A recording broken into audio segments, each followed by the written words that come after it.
The man who does everything, and yes, I mean everything, writer Shel Friedman is back to talk about his new book, The Silk Swan, the third book in your trilogy. It is the third book. Thank you for having me back. Yeah, thanks for coming. We had you on, it's probably a year ago. Yes, at that time, the second book in the trilogy, The Satin Sash, had been published, and we talked about that.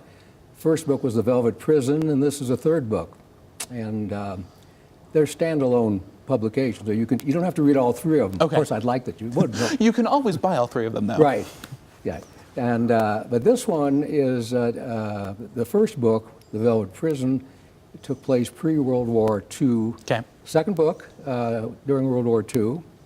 And the third book starts at Roosevelt's funeral in 1945. So, and it goes to the latter days of the Cold War, where the Berlin Wall came down. Wonderful. Yeah. Tell me why, so this is the last in the trilogy. Well, as far as I'm concerned, it is, but of course, I've left room for a fourth book, just in case. So if this ends up being the last in the trilogy, right, why end it here? Like you said, you left room, but why are we kind of saying this is the ending? Well, this book, the protagonist, the sister and brother, the brother who's a painter, an artist, a famous artist, becomes a famous artist, and his sister, who becomes a famous stage star on the Broadway stage, they've grown up and they have children, and the book focuses, at least in the second two-thirds of the book, I should say, focuses on the children. And we have some tragedy, we have some comedy, we have a lot of drama, we have a few tears, but the book focuses on the children, and which leaves the room for a fourth book, which involves just the children. Well, I have a feeling with how much you do and how talented you are, we're probably going to get a fourth book. Well, maybe. These people, I've lived with them for 3 years. Actually, more than that. The first book took 7 years to write, and the last two are a little quicker. So I've lived with these people. They're family. I know them. They're friends, and it may be time to quit. Time to move on. Time to move on, right. But this one is a book that involves a lot more of the relationships of the parties. Okay. We have a young black gay dancer, ballet dancer, who is striving to be the best that he can and trying to bring his famous father, who is also an artist.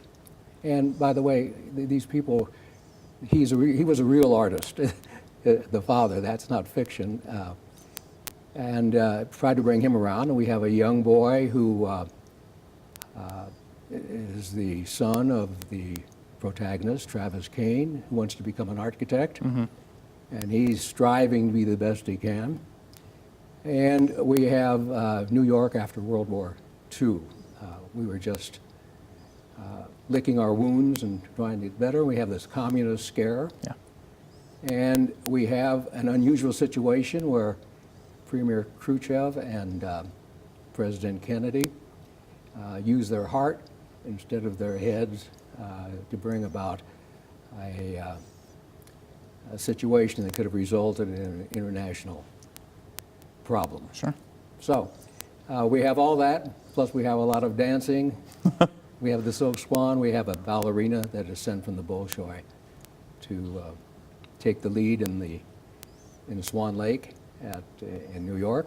We have the United Nations, which is just being built, and we have Lincoln Center, which is just on the building plans. And in fact, the ballet, the Swan Lake, takes place in Philharmonic Hall towards the end of the book, which was the only building that was completed at that time. So there's just so much going on.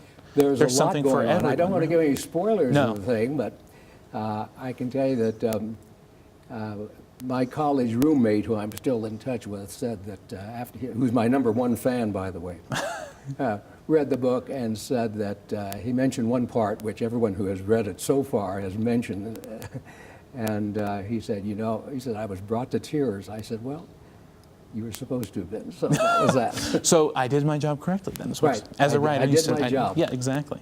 So you're also a playwright, and Yes, I've written a number of plays. The one that had most commercial success was a play which had an Alzheimer theme and was performed at the Crossroads Theater. But this was in 2010. But it got a review in Westward, so I was happy about that. And it played 6 nights, 3 weekends to a sold-out audience. So I was happy about that. Oh. The rest of them have been easier to write a play than to write a book. That book is lengthy, 304 pages. 100 pages of a play is a lot easier to write. Sure. And when it's rejected, you don't feel as bad. Well, my question is, now that you've kind of closed the chapter on these characters for the book, Yes. will they maybe resurface in a play one day?